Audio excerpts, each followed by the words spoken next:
Good morning, good afternoon, good night. You're rocking live with Canoe Consul Moon. It's Lil Kenny Russell. Today we're gonna do a quick little spiel, quick little lecture on condition and position. See, because a lot of people in the African race, when I speak about the African race, you might say black race, black people, African American, any of these type of titles, which I don't care to agree with anymore. I use the term African because that's what all black, African American, Negro, whatever you want to call them are. Okay? So I'm going to pull my monitor up. Hope you guys having a good morning, good afternoon, good night. I'll make sure we live. So give me a second. It's going to be real quick about conditioning and positioning because we have become grateful with changing our condition. We're not worried about our position, which is sad. We have become grateful with changing our condition. We live. And what I mean by that is when you make enough money or you do great things so you can get out of the condition that you was in, maybe a 1-bedroom or project building or living with your mother or living with your father, auntie, or grandmother on the floor, and you get your own place or you come into a more prominent position than you just were. That's conditioning. That's changing your conditioning, okay? Tyler Perry, 50 Cent, Oprah Winfrey, Diddy, Russell Simmons, things of that nature. They did a great job on changing their condition, but they didn't change their position. So that's what we're going to deal with today. As always, I want to give a honor, pay a whole lot of homage to the ancestors. John G. Jackson, Dr. Yosef Ben Yakinen, Dr. John Henry Clark, El Hajj Malik Shabazz, known as Malcolm X, Khalid Muhammad, all these radical thinkers, great ancestors. I want to take a hat off to Ivan Van Sertima, great ancestor, powerful thinkers. Sheikh Anta Diop, powerful thinker, ancestor. And an elder that's still going live and kicking, father of my education, the master teacher, Dr. Professor Walter Williams. So check him out. So we're going to get right to it. Conditioning and positioning. Like I said, a lot of people is happy with solidifying the changing of the condition so they don't worry about the rest of the world. And what you've seen go on with Amber Geiger and Botham Jean let you know conditioning opposed to positioning. Because it's a European lady on trial for murder. But in the eyes of her beholder, she can do no wrong. See? Because this is the imagery of your God. And yes, I'm going to put religion in it because everything I speak about is based on religion. That's the reason why you're in the position that you're in and the condition. Religion. You're following these religions and these false gods. That's the image of your slave master. They gave you these gods for those reasons. It's propaganda. You see? But you don't understand that, so you don't see it as I see it. All right, so I'm going to share my screen. Thank y'all for tuning in. I'm going to get right to it. Let me share my screen.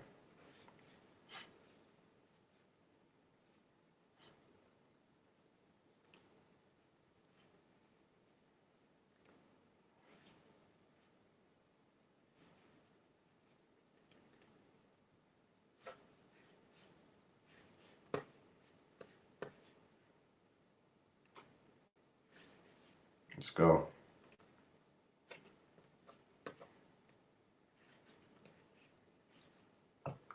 All right, here for you. Condition and position. Let me get out of this because I'm not sharing it like I want to. I continue to forget to click this. I want to share this solely, so let's go. Now what you're seeing is the title of the lecture or the PowerPoint, whatever, however you want to say it. This is what I'm doing today, condition and position. It says position field because every time the African go for a position, that's just what they tell you. 75 to 100% of the time. You have great Africans in prominent positions, don't get me wrong. That's not what I'm saying. Uh-oh, hold on.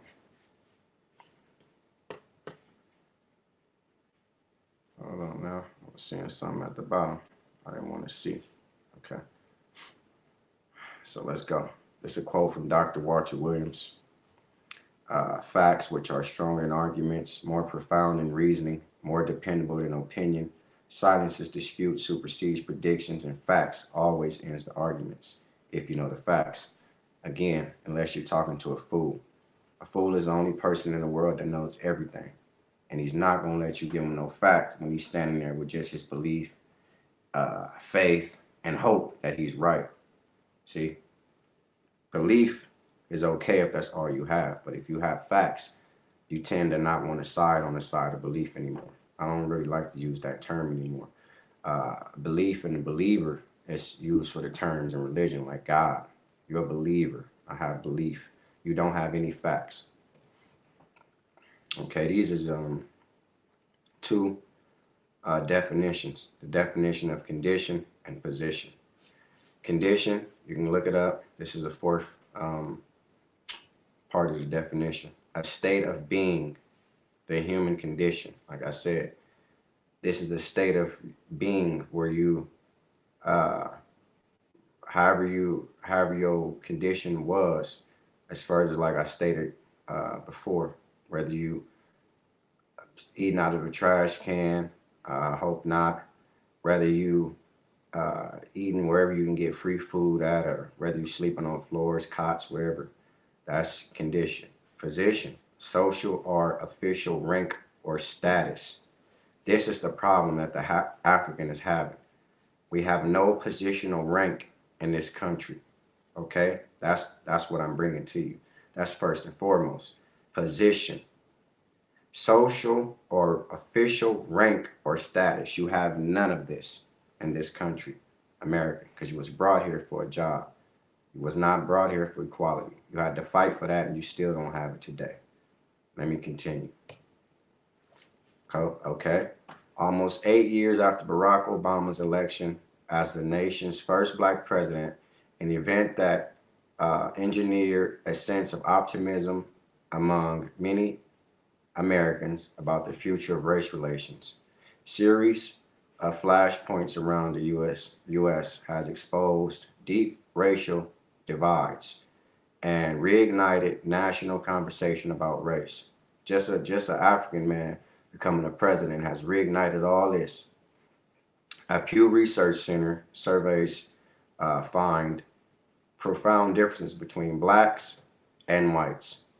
Adults in views on race, racial discrimination barriers to black progress and the prospects for change. Blacks far more than whites.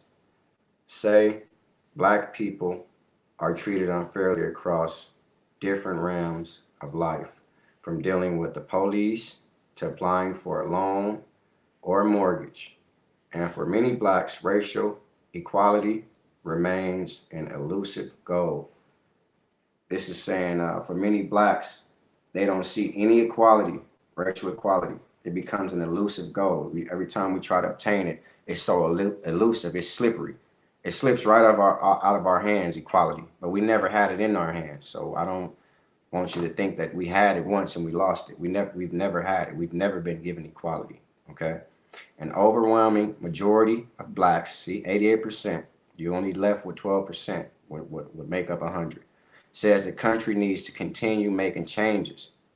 See? 88% of blacks say this country needs to continue to make changes to have equal rights with whites, but 43% are skeptical that such changes will ever occur. So half of them people that said what they need to continue to improve, half of them said it will never happen.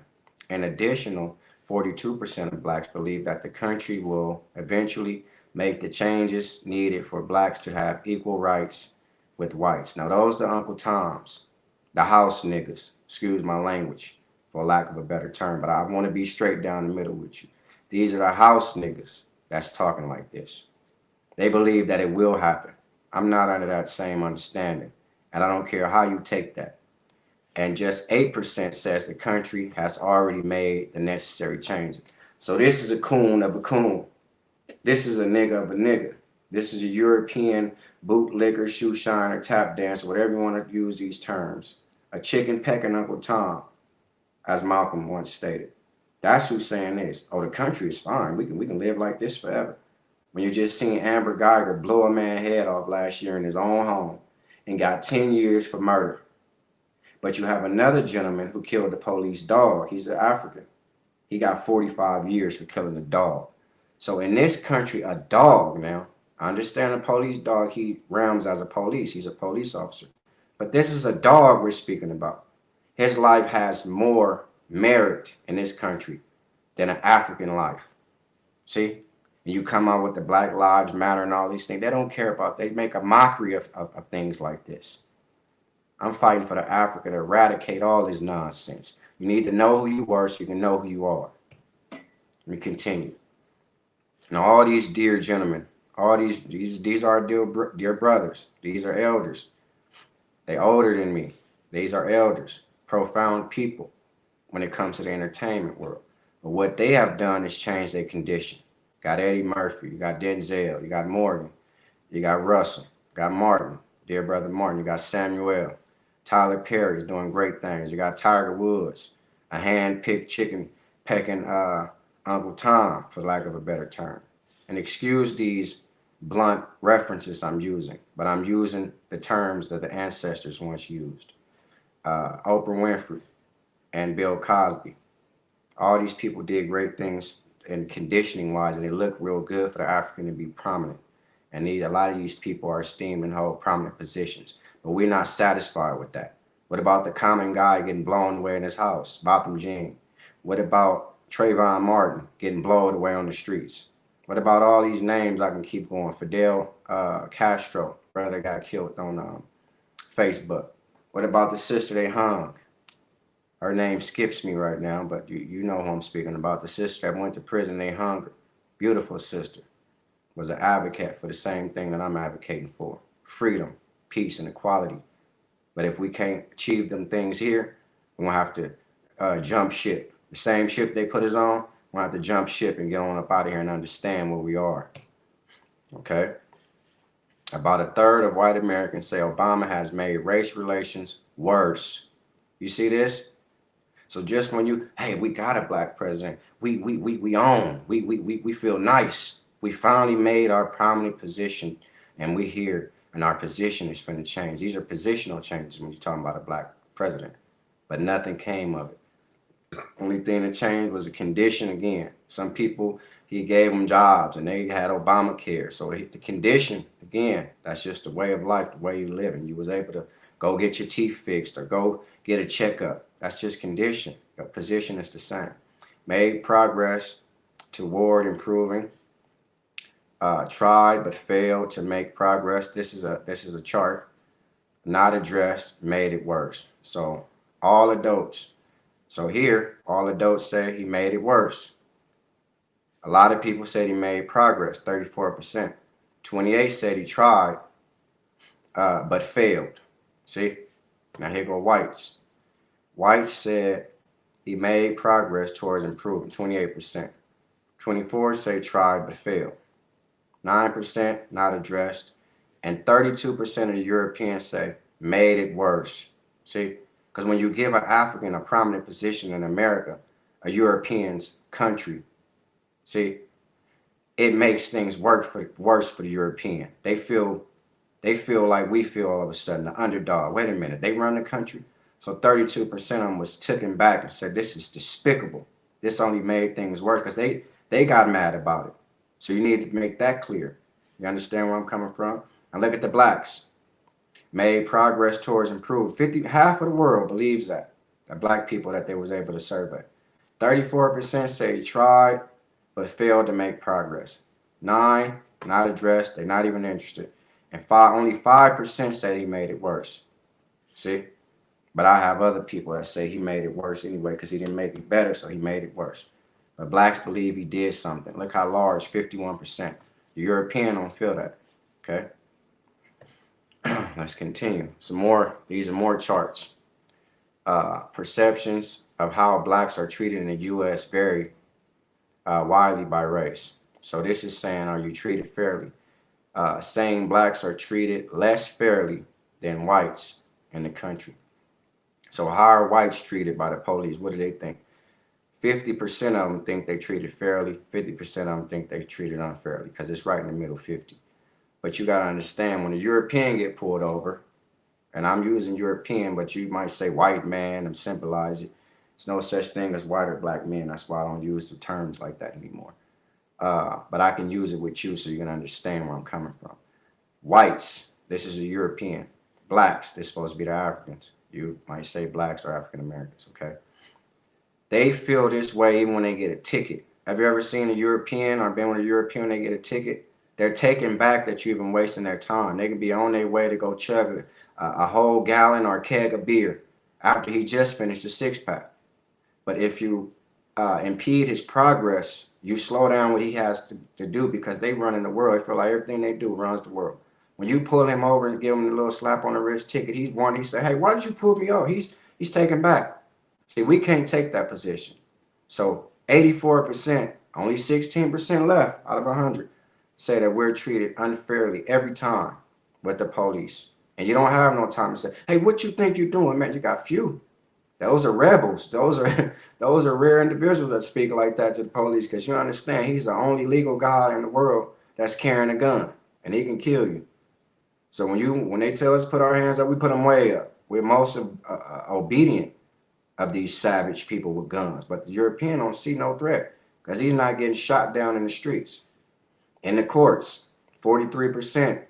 See how low it is? The Europeans say we're treated unfairly 43% of the time, because when they get found guilty on them little tickets or whatever they get found guilty on, and don't get me wrong, they have big stuff too, they still take them back and say, man, this is unjustful. Even though they caught them doing credit card fraud or embezzling hundreds of millions of people's money that they supposed to be paying, but they're embezzling and stealing from the company go bankrupt and everybody can't get paid. They feel taken back, like, I don't believe they're going to convict me for that. All I was doing was embezzling hundreds of millions. See? Now, they treated unfairly, but look, 75% of blacks feel they treated unfairly in the court, and the other 25 must be blind or something wrong with them, because you win a case don't mean you was treated fairly. They just didn't have everything to convict your black ass. Excuse my language. Now, this should be way up here towards 99 to 100, because Amber Geiger, Botham Jean, just went on right before your eyes. She got 10 years for murder. And there's another black gentleman who murdered a dog, and he got 45 years. And then this morning they killed the only witness, the key witness, Joshua Brown, was found murdered, shot in his head and his mouth. See? So he don't start speaking out when it's time for parole after a year. And he said, no, she viciously slain that man, and they killed him. So that closes all the ends. They know how to get rid of loose ends. You just kill a witness. When applying for a loan, only 25% of Europeans say it's hard to get a loan, and they feel like they're treated unfairly. Well, here goes 66%. And in my opinion, go all the way up to 100%, 99 to 100. The workplace, 22%. The number's getting smaller and smaller, treated unfairly. It's the European. The black man say 64% treated unfairly, and this can go way higher. In stores, 21%. They always treated fairly, but 21% say we treated unfairly. But these people might not look like they need to be in the stores they be in. These might be surveyed from people that's less fortunate but trying to go into prominent stores, and they say, hey, what may I help you? What do you need? Because they might think they're stealing or whatever. European, he's very judgmental. He wouldn't even judge his own European counterparts and his race. So 49%, this should be higher. Feel like they get untreated unfairly. Because you might come in smelling like marijuana, which is legal in California where I'm at. And plus, Africans use it anyway. Because they're in such a tumultuous lifestyle, they feel like that little relaxation with that weed, it calms them down. So we use it a lot, okay? So when you come in and sometimes smell like weed, you get treated very unfairly. This can be way up to 80%. When voting, now look, it's going down, down, down. Went from 50, 43, 25, 22. This the European. See? Now, when voting, they feel like 20% of the time they treat it unfairly. Well, black man shouldn't be voting nowhere, because nothing he say gonna change nothing. 43% of the time. And keep it moving. This is This is a book I pulled this excerpt out of a book for you. This deals with the Constitution. This is Article 1, Section 2, going into 3.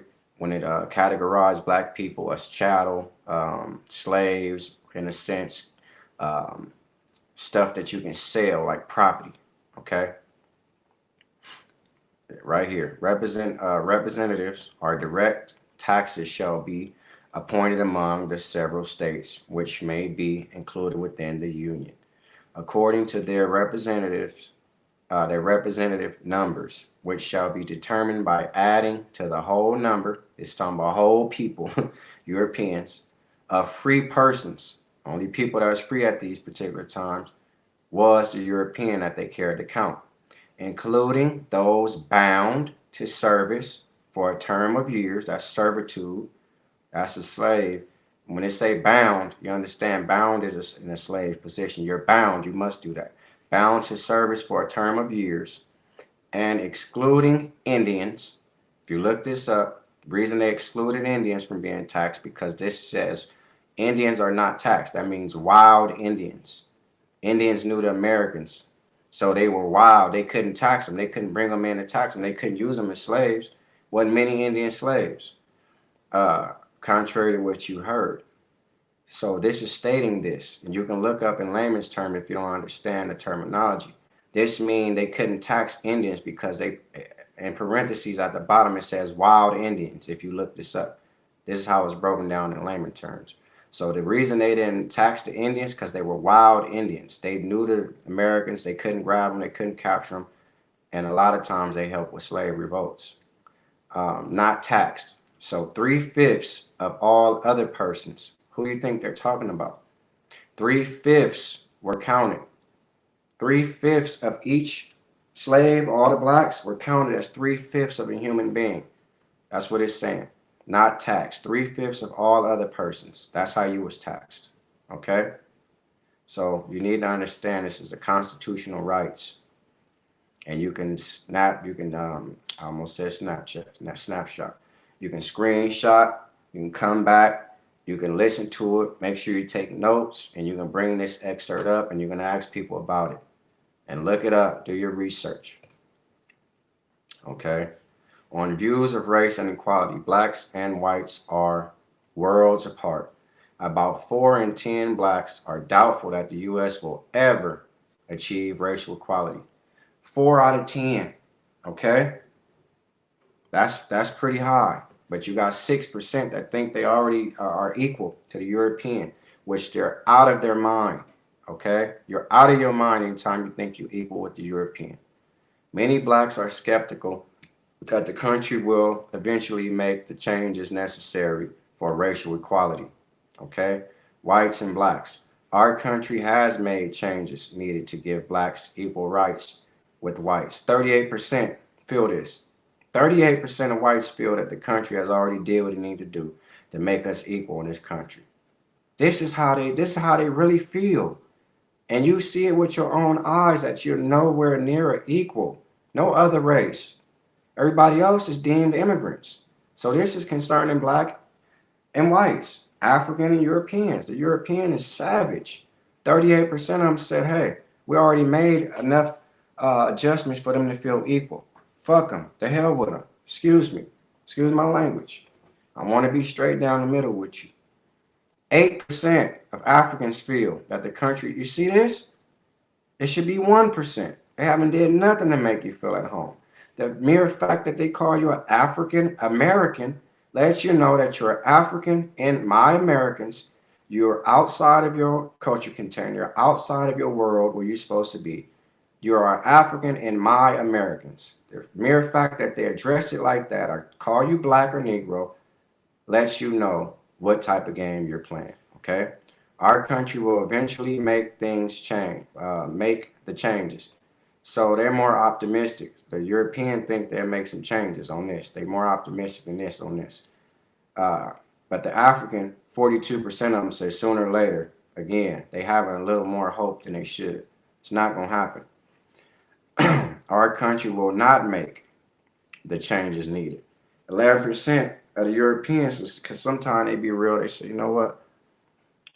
The country ain't going to make enough changes. These are like maybe the older people, and they understand that America is not trying to even make the United States, excuse me, is not trying to make no change to make these people feel at home, and nor do they have to. So this would be more like the older European maybe who don't really care, and they like, you know what, I can tell you the truth. This country ain't trying to do nothing for the sake of blacks or immigrants. Okay? But this not dealing with the immigrants. It says here just whites and blacks. The immigrants, they don't care what they think. They want them out of the country. 43% of black people, this is overwhelmingly crazy to me, feel like this United States of America, the country, will make the changes to give blacks equal rights. See? But you're hoping and wishing on a star. Wishing on a star to find out who you are. Oh, you know the song. You're just wishing. And I'm going to take you into the civil rights movement. Okay? This the bloody 50s and the 60s. At this time, people was getting hung at an alarming rate in big southern states where a majority of the slaves landed. Okay? The civil rights movement. And you can, like I say, you can screenshot this and do whatever you want.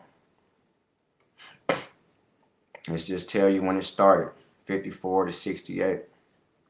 And this says, this is the 40th year anniversary of the Martin Luther King's assassination. And it goes on, you have to fight to be some sort, have some sort of equality in this country. So in 54, school segregation became illegal, I guess is what this is saying. Montgomery bus boycott started with Rosa Parks in 55. The boycott ends in 56. Martin Luther King's house is burned. All this while you're trying to fight for equality, which they don't want to give you any. Little Rock, it says 9. I'm pretty sure this was like the execution of people. 60, Greensboro sit-in. People would go into like restaurants or go anywhere that they weren't supposed to go and just sit in there.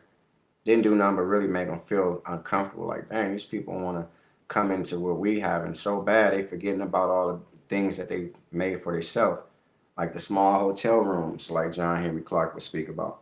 We had a hotel so clean, and the sister that put before a meal for you, they put together a meal so good they make other people apologize for cooking. But you wanted to get into their hotels and motels, forgetting about your own businesses. Because we had to have our own stuff because it was black and white. So you relinquish all our own ownership and business ownership and everything else to just integrate with these people. You want a piece of their hamburger, you want to get in their schools and don't even know the position of the schools. You don't know nothing. You just want to sit at their table. They can spit in the hamburger, but you rather want to eat from their restaurants instead of having your own and empowering yourself. Just want to integrate. So I can read all this stuff, but you can come back to it.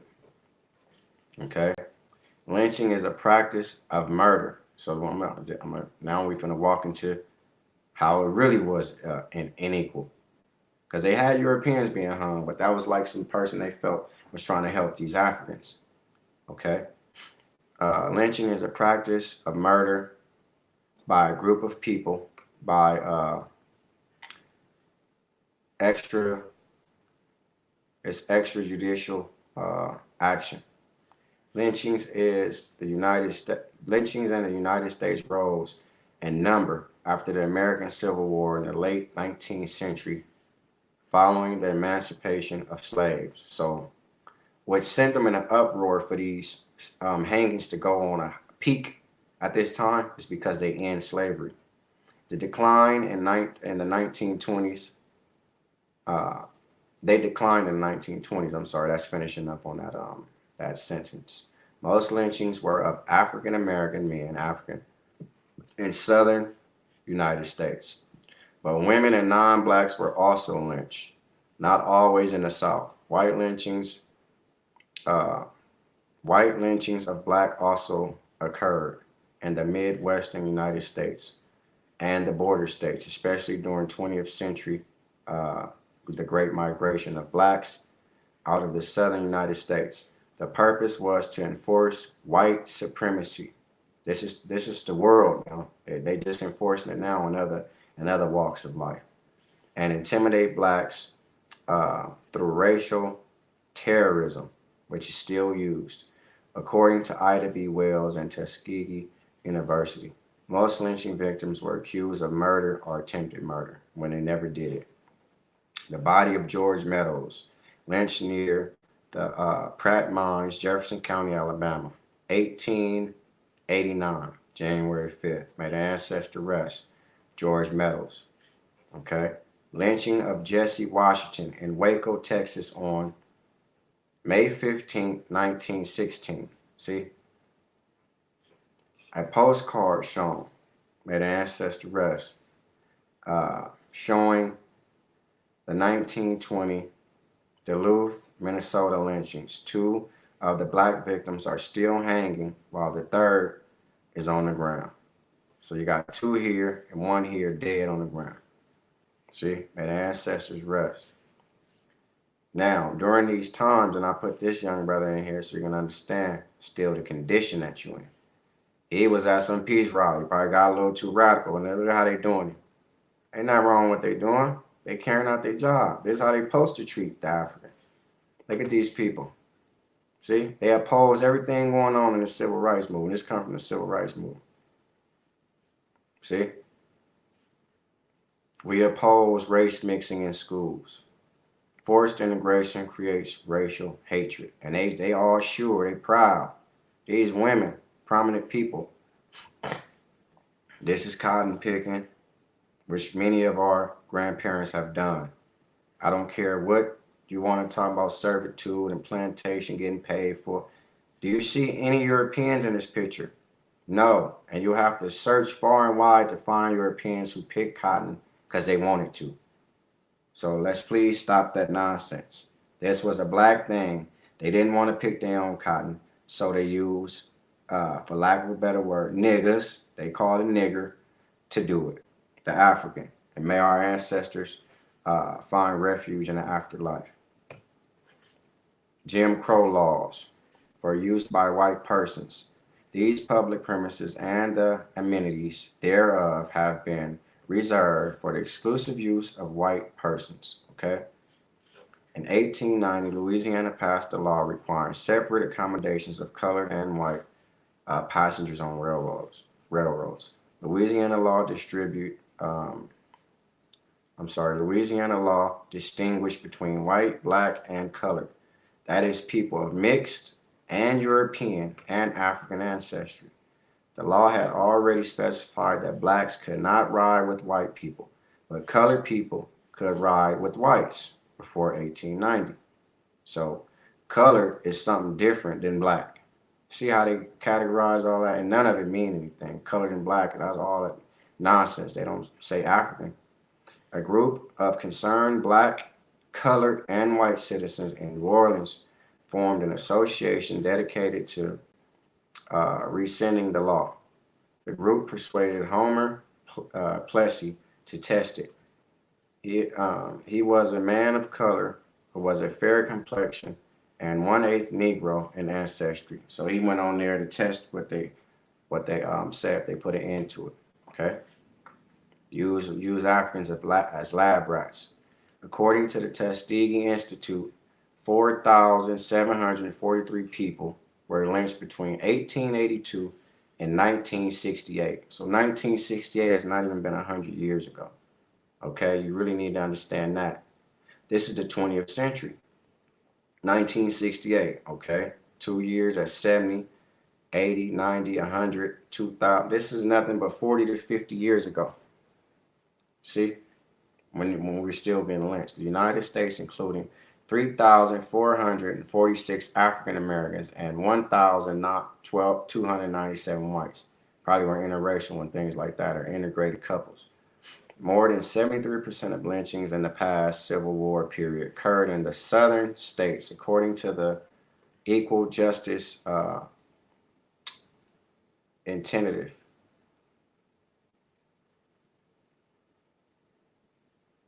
Yeah. Tentative. Yeah, 4,084 African Americans were lynched between 1870 and 1950 in the South. Okay.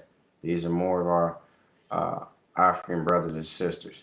The lynching of Lord Nelson in Okima, Oklahoma, on May 25th, 1911. See how the date's getting closer and closer?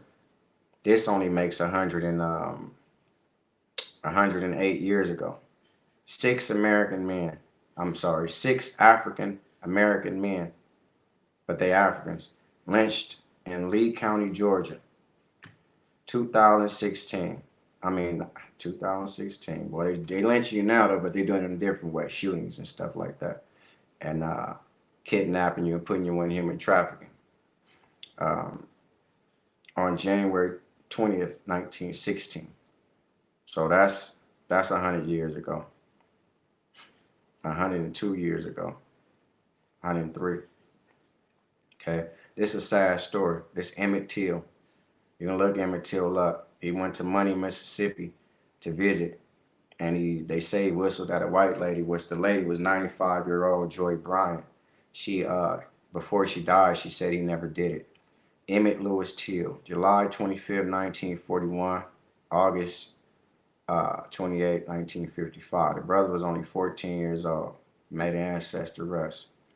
Was a 14-year-old African, I don't know why they put American on it, but you can go ahead, who was lynched in Money, Mississippi in 1955. Again, it's no more than 60, 70 years ago. This is sad, but let me continue. I hope the ancestors find peace. Researchers said they determined that 3,959 black people were killed in racial terror lynchings in a dozen southern states between 1877 and 1950.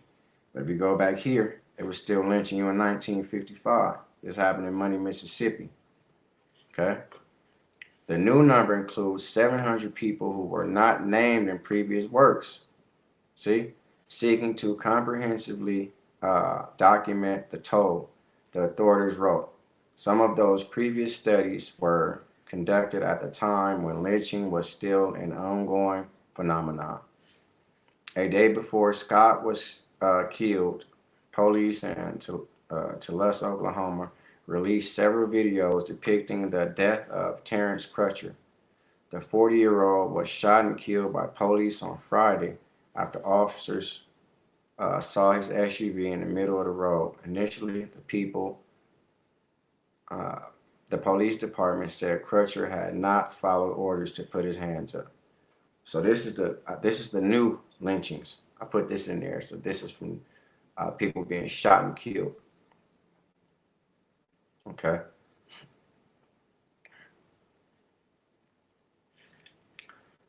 Race and ethnicity of those killed by police under all conditions, 2015 to the middle of 2018, compared to general population. Let's see.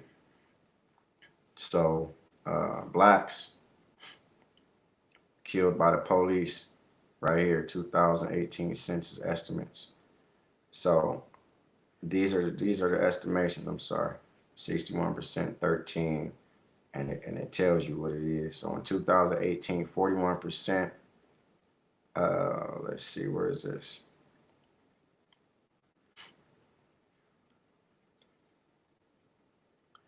Okay, so you have the white right here.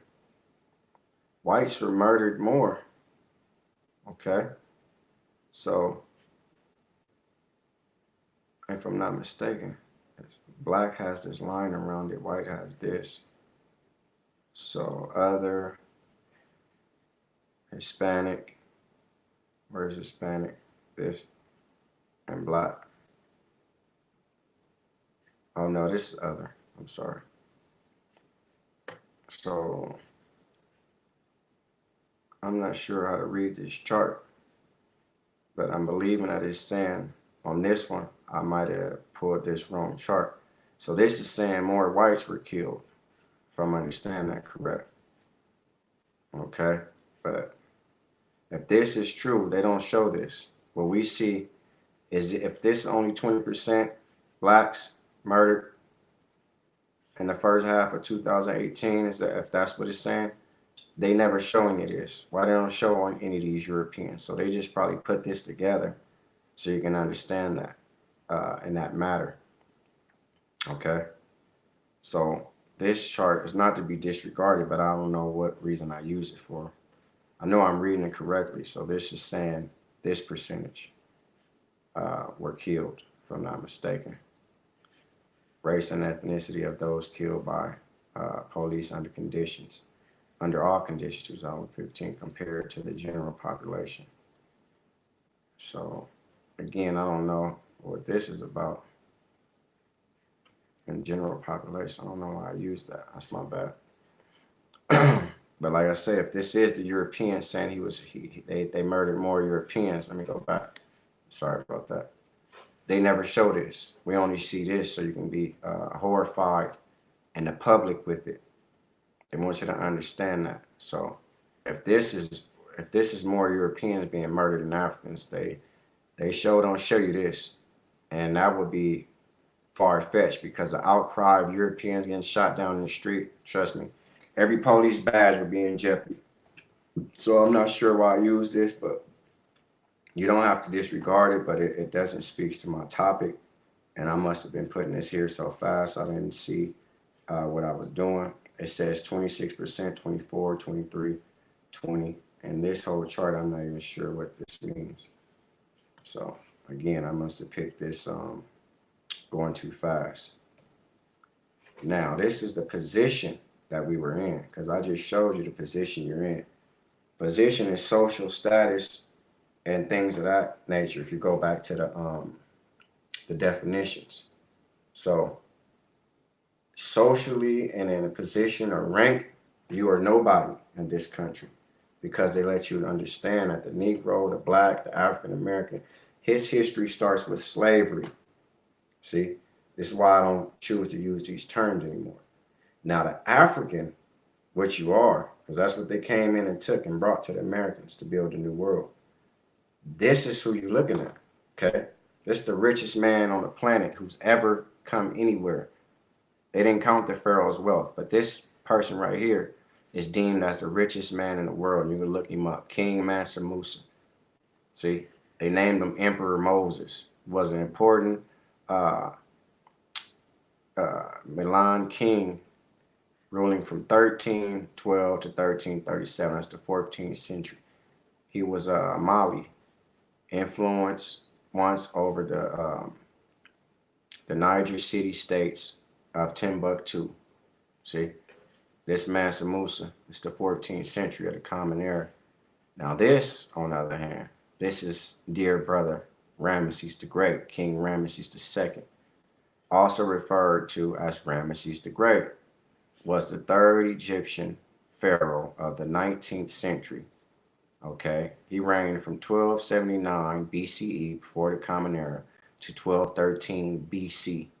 See, you need to understand this was the position of the African. Prominent kings, pharaohs. Wasn't no slaves going on unless they was enslaving people.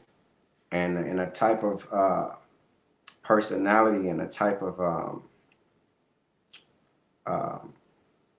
love that the African instilled in his people at that time, they didn't have many qualities like slavery. So all that nonsense in the Bible, that's just what it is, about slaves building the pyramids. When have you seen a slave build something like this with such preciseness? A slave can't build this today if you left him with his own toolbox.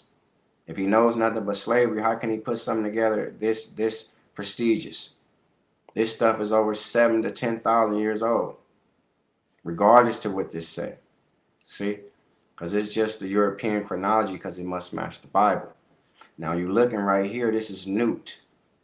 Okay, this is a goddess, because if you have a god like Jesus, the Son, the God, so you have the Trinity, which is God the Father, God the Son, and the Holy Ghost. That's three men. The Africans here and the Africans here understood that universal laws is just what they are. If you have a God, you have to have a goddess. If you have a man, you have to have a female. You cannot come in and begin the world talking about, hey, they took her out of my rib. That's for kids. It's time to put the kids stuff away. That's child's understanding of how the world was created. Here you have Newt.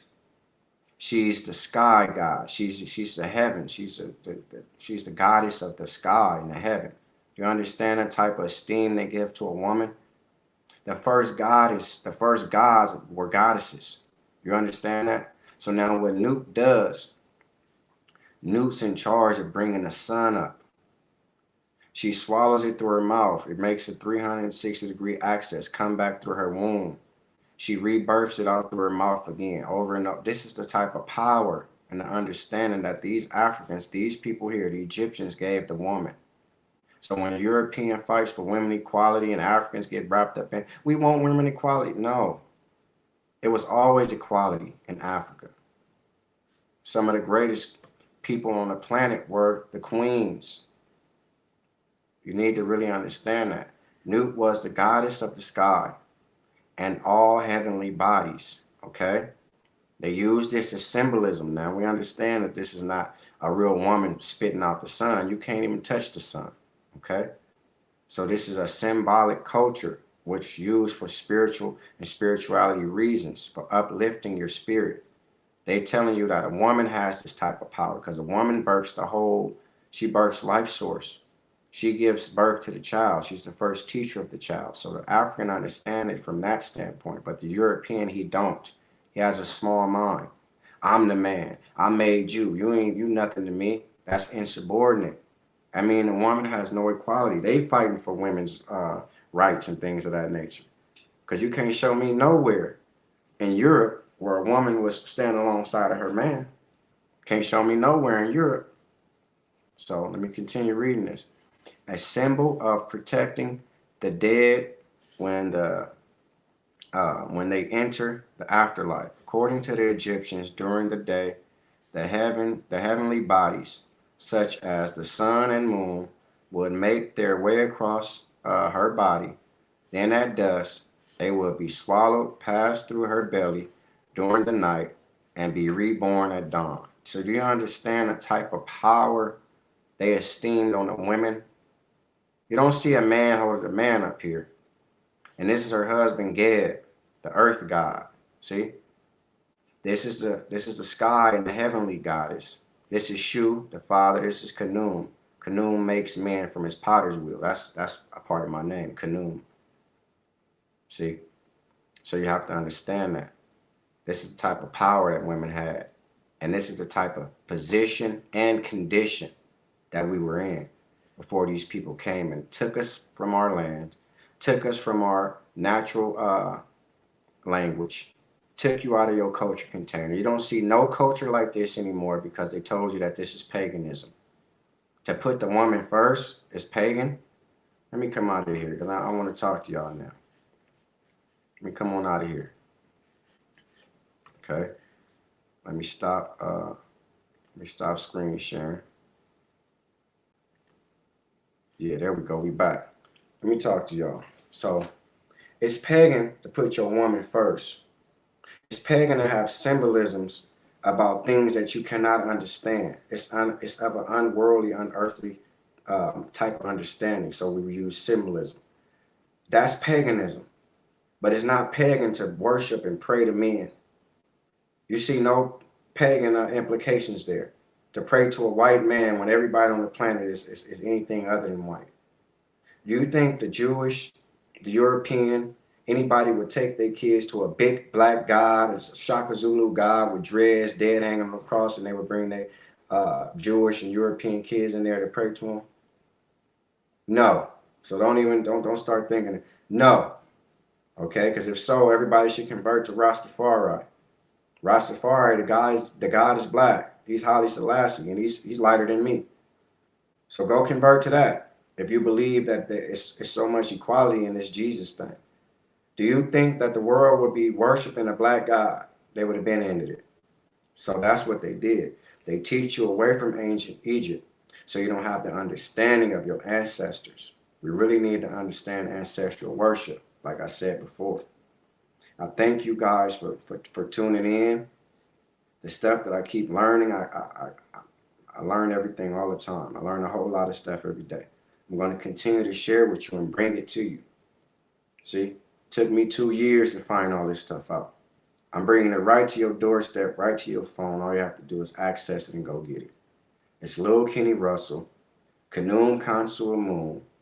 Check me out on YouTube. And remember, if you cannot correct me, don't try to check me. And remember again, if it didn't happen then, it can't happen again. And also, I'm here for your superior awareness. So click the follow, make sure you subscribe, click the like, get these videos out so I can bring awareness to the country if possible, so I can bring awareness to different parts of the world. That's what I'm here for. The ancestors pulling from me, and I'm grateful for the energy and the spirituality that I'm coming into. I love the ancestors, and anybody disrespecting the ancestors, they know where they can go. They can get from around me because I'm of my ancestors, and I'm gonna put them on a pedestal, the highest one I can. And anybody trying to destroy it is trying to destroy me, and I'm not for it. Thank you again. I'm here for your superior awareness. You really need to understand that that's what I'm here for. I'm nobody to try to discourage you. I'm somebody to learn from. I thank you. Thank you for tuning in.